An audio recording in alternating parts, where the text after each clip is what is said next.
I did a good audition for it. They decided to go with a newcomer. I mean, I'd only done a few parts, but I did have, I did have Of Mice and Men, and they could see that I was a kind of a serious guy. I produced the movie, I acted in it, and I directed it. So I think that caught their attention a little bit. Tough business. Oh, yeah. Because there's 1,000 people that would want to play in that movie, and they didn't get it. There's only one person that gets it. Crazy. I was lucky to get it. Crazy. Good fortune. You jump into this next chapter. It's called Darkness and Light is the name of the chapter. A very common theme on this podcast. Part in getting into the chapter a little bit, you say, back in the mid-1970s, a young, incredibly talented theater student joined us at those early meetings held at Illinois State University to discuss the creation of Steppenwolf. As one of the meetings was winding down, she pulled a fifth of scotch out of her purse and announced, "Come on, everyone, let's go." Everybody laughed. We were all into partying. Pot and booze were always available on college campuses, and the fact that this young theater student kept a bottle of whiskey in her purse didn't seem unusual to any of us. That student was Moira. Before I knew her very well, and I drank and partied right along with her and the rest of our friends in those days. Over the years, I've known many wonderful performers who are explosive and funny on stage, but who are shy, fearful, reserved, and even a bit awkward in daily life. Performing gives them the confidence and feeling of self-worth. Sometimes they will add a little alcohol on top of that. And Moira wrestled with self-confidence and fear. Performing and alcohol helped quiet those feelings. One night, and again, I'm jumping through stuff. I'd kind of jump over some of that, and maybe just this is kind of a difficult chapter, and I tend not to go through it too much. But Cliff's Notes, maybe. Yeah, it's definitely a tough chapter. Yeah, it was a hard one to write. This sure particular chapter, because it's a very personal and difficult story, family story for our family. But it's a hopeful story as well, and that's why we wanted to include it. Yeah, and what I liked about reading it was, look, I hear from people all the time that are caught in this trap. And this is the story of that this trap doesn't have to keep you, that you can get out of it. And that's what you get into, as time went on, going back to the book, I began to see that it was a big deal. As life with Moira's drinking got scarier and scarier. At one point, about 1995 or so, I simply stopped drinking with her. I figured if she didn't have me as her drinking buddy anymore, then that would help and maybe she would stop. But that was wishful thinking. Alcohol was consuming Moira by then. And sometimes she would drink so much she'd pass out. As time went on, I had to be careful what I said and how I said it. Because when she drank, she would react unpredictably and kind of crazy. She started to hide her drinking from me and the family. I'd get rid of booze, all the booze in the house, but I'd find an open cabinet. I'd find a top cabinet with a bottle tucked far away in the back. I'd sometimes find a bottle hidden in the tank of the toilet. At times when I came home, she'd reek of perfume and mouthwash, an effort to hide her drinking from me. And at this point, you had signed on to do a show called George Wallace. Was that a movie? It was a TNT miniseries. About the governor of Alabama. And by this time, alcohol had taken control of Moira. It was as if she had two personalities. When she was drinking, she was her beautiful self, respectable, Dr. Jekyll. But when she drank, she turned into an out-of-control and scary Mr. Hyde. Sophie was 9 years old at the worst of Moira's drinking. Mac was 6. Ella was 5. Moira was always a great mom and tried her best, but because of her drinking, at times I felt afraid for our children. Each night, Moira would drink. Then each morning, she'd feel guilty and apologize. I'd tell her she simply couldn't keep doing this, and she'd say, "Yes, you're right, I'll stop." But the next night, she'd do it again. She couldn't help it. So many good things were happening with my acting career. I'd started rehearsing for George Wallace. with John Frankenheimer and was trying to focus on my role, but night after night, when I came home from rehearsals, our home turned into a battlefield.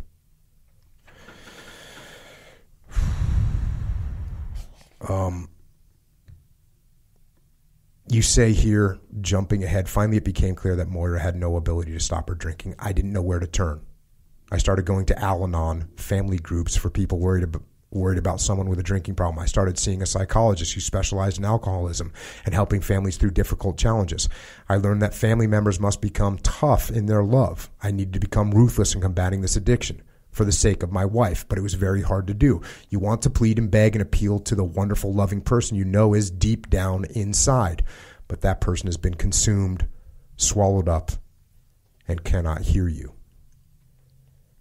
And you kind of get to your wit's end about this, and you talk to so John Frankenheimer, was he the director of George Wallace? Yeah. And you finally open up to him and you tell him what's going on. And back to the book, he'd now been sober for more than 25 years and was a serious attendee of Alcoholics Anonymous. He was a hardcore AA warrior and told me what I needed to do. I needed to take Moira to rehab. I needed to do it right away. So you take her. You take her to rehab. She's freaks out on the way there. You compare her to Linda Blair in The Exorcist in terms of her behavior on the way there. And you're asking yourself, like, who is this person and what's happening?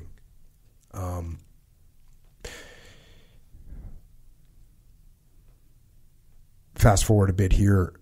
You say an average stay in rehab is 28 days. My wife stayed in rehab for 7 weeks. She was there the entire time I was shooting the movie. I received a call from the facility at one point, and a rehab supervisor indicated they were having a hard time getting Moira to admit she had a problem. She thought she was fine and that everybody there was messed up. That meant trouble. If you never admit you have a problem, you'll never get better. And you, when they were telling you that she wasn't admitting to it or she wasn't owning the problem, that you kind of knew this is not good. Yeah. That was not surprising because I knew she was kind of deep in the throes of the devil had his hands around her neck, and we had to try to come up with some additional ways to get her to admit it and to face it. And she wasn't going to get better if she didn't realize what her issue was and that it was real. So rehab, after 7 weeks, I brought her home, and within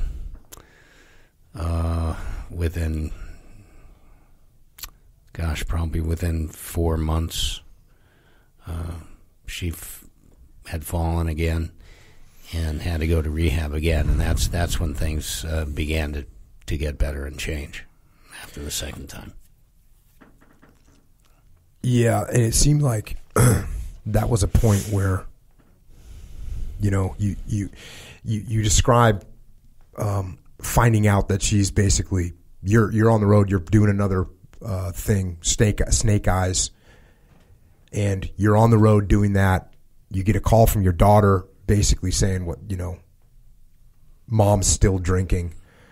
You say here in the book, I wanted to be the loving husband, the gentle husband. I wanted to ask Moira nicely, please don't drink again. But with the vicious enemy of alcohol taking over the life of the woman I loved, I learned that you could show no mercy fighting this enemy. I called John Frankenheimer and said, Moira has relapsed. I'm heading back to Los Angeles, but I don't know what I'm going to do. John said, it's time to take the gloves off, and he told me exactly what I needed to do. When I arrived home the next day, Moira opened the door, and I spotted it right away. She'd been drinking again.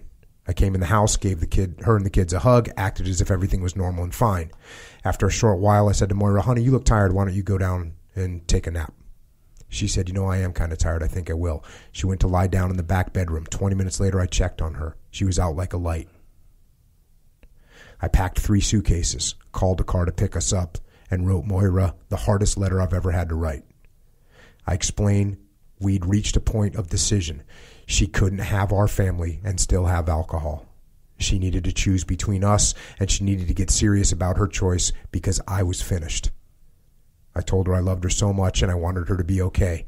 What I wanted most in life was for her to be sober and happy and for us to be together again as a family. But we couldn't do that if she continued to drink. I was taking the kids.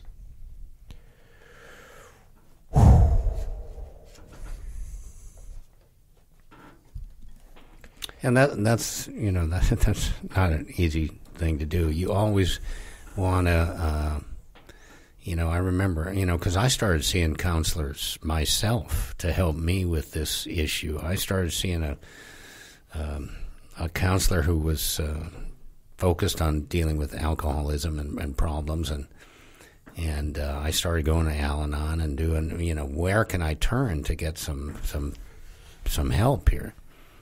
And, you keep wanting to, the next day after a bender, the night before, you see the sweet person and she's apologizing and, you're hugging and everything, and that you just want that person to stay there, and so you go, okay, and you believe them when they say they're going to stop or when they know they misbehaved, But then it happens again, and then it happens again, and the same thing over and over and over. And at a certain point, you do have to get as vicious as the demon is. It's like it really is wrestling a demon. And so I did what we had to do, which is something to shock her into reality that there was no continuing in this cycle anymore for us. And if she and it did it. She's a loving, wonderful person who loves her kids. And fighting for her kids, knowing I had taken them back to Montreal with me and they were going to be with me while I made this movie, and you don't have anything to worry about now. You don't have to take care of the kids. They're not there. I've got them. You focus on yourself and this issue. And within a couple of days, she took herself to Betty Ford Clinic and checked herself in. And that's the last time she, right before she went in there, she had her final drink. I had a friend who, had a lot of money, was very wealthy, and lost his son to opioid overdose. And, he was kind of talking me through what had happened. And one of the things he said to me, he said, I had unlimited resources. Unlimited resources. I sent him to every different rehab, all kinds of different, drugs, psychologists, therapists, unlimited resources to try and get his son off of drugs. And he said the only thing I didn't do was tough love, is the term that he used, which is what you did here. Take the gloves off. And I can't imagine how hard that's got to be to hold the line in those situations where, when you're looking at your kid, your wife, you're looking at your kid and you're thinking, okay, I'm not going to give you any more money. Because that's the other thing. Like, not only was this guy sending him to a psychologist, it was also, hey, Dad, can I get $100 to go out to eat? Well, all that money's going to drugs. Hey, Dad, can I go to see a concert? Well, all that money's going to drugs. And, oh, by the way, my credit card's missing. By the way, there's $80 missing from my wallet. So he's enabling this behavior the whole time. And the only way to stop it is, okay, you know what? You're getting nothing from me. That means you can't stay in my house. You can't get food from me. And that's the sort of extreme measures when you're fighting against these extreme demons that it seems. And again, I'm not a professional, obviously, but it seems like when you're going against something that's as powerful as drugs or alcohol, you have to take extreme measures. You do. There's no question about it. And as I said, John Frankenheimer came into my life at the right